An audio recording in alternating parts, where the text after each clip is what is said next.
Metonymy. Metonymy is a figure of speech derived from the Greek word metonymia, which means change of name. Metonymia, change of name. Definition. Metonymy is a figure of speech in which an object or concept is referred to not by its own name, but instead by the name of something closely associated with it. Metonymy uses an associated word to replace a word.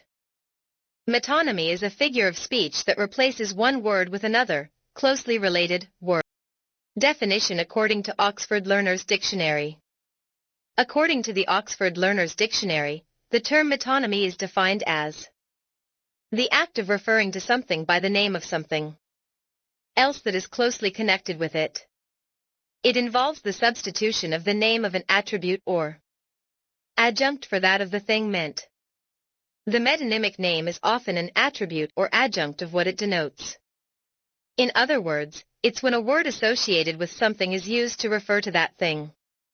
For example, crown is often used to mean king or definition according to the Collins Dictionary. According to the Collins Dictionary, metonymy is defined as the substitution of a word referring to an attribute for the thing that is meant. Metonym. The word that replaces the initial concept is called a metonym. Example. Has your ride arrived yet? Here ride is used as a substitute for a car or a cab. It acts as metonym in this sentence. How to use metonymy in a sentence. There are some factors you need to keep in mind when employing metonymy in your sentences. Firstly, try to analyze what you want to convey to your target audience. Identify the word or phrase that can be substituted. Then, use a word that is closely related to the word or phrase to substitute it. Example, has your ride arrived yet? In this example, you want to ask whether transport, car, of the person has arrived or not. Word car/transport can be substituted. Word ride can be used to refer car, so use it instead of car/transport. Examples. The pen is mightier than the sword. The term pen refers to written words and the term sword refers to military aggression. That baby has all my heart. The word heart is used as a substitute for love. The book was adapted for the big screen. Big screen refers to the cinema. She has a memory of goldfish.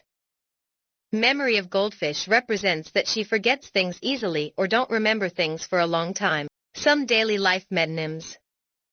Some common examples of metonymy that you'll hear in everyday speech are: dish is a substitute for a whole plate of food. Hand is a substitute for assistance. Tongue is a substitute for language. Hollywood refers to the American film industry. Screen is a substitute for phone, TV, or laptop. Bench is a substitute for judges. Stove is a substitute for heat/burner source, not the whole appliance. Why metonymy is used. Metonymy is used due to following reasons. Creating imagery. By substituting one thing for another, you can bring a whole bunch of vivid associations along with it. Authors use it to create vivid imagery, evoke deeper meanings, and stir emotions. Adding depth. Metonymy can add deeper meaning or complexity to a simple word choice. For example, the crown is often used as metonymy for the king or queen in a monarch. Efficiency in communication. Metonymy serves as an effective linguistic tool for brevity and efficiency, fostering familiarity and community. By using shared cultural or contextual references, it fosters a sense of community and belonging among speakers. This function of metonymy contributes to the dynamic and engaging nature of human language. Authors use it to create vivid imagery, evoke deeper meanings, and stir emotions. Metonymy is found in poetry, prose, and everyday speech, making it concise. As a general rule of thumb in writing, if you can say it more concisely, you should. Metonymy helps you cut down on wordy explanations by relying on a word's associations and connotation.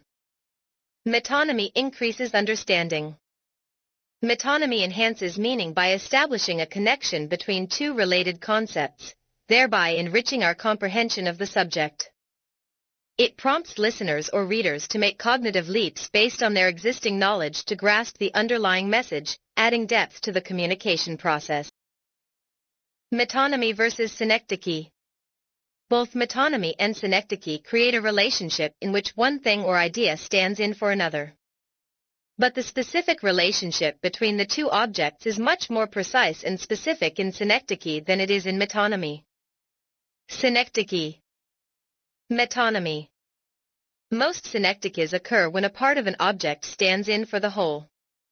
For example, ABCs is a synecdoche because A, B, and C are parts of the alphabet, but the term ABC stands in for the entire alphabet. The relationship between the two things is not part to whole or whole to part, but is simply one of being closely conceptually related. Example. The pen is mightier than the sword, in which pen stands in for writing and sword stands in for physical power. Synecdoche uses a word that is a smaller part of the whole thing it's describing, or vice versa. Metonym uses a close connection or association, while synecdoche uses a literal part of the thing, or vice versa. Example, many people would understand ride or wheels as referring to a car in the context of the sentence, I got a new ride/wheels. In this example, ride uses metonymy because it is closely associated with a car. Example, many people would understand ride or wheels as referring to a car in the context of the sentence, I got a new ride/wheels. In this example, wheels uses synecdoche because it is an actual part of the car. Conclusion. Both metonymy and synecdoche involve substituting one word or phrase for another, but they differ in their specific mechanism of substitution and focus on distinct aspects of the relationship between words. In metonymy, only one word or phrase is substituted with another word based on a broader or more associative context or common usage. The words don't have to be interchangeable. In synecdoche, a part of something is used to represent the whole or the whole is used to represent a part. It involves a more specific relationship between the terms.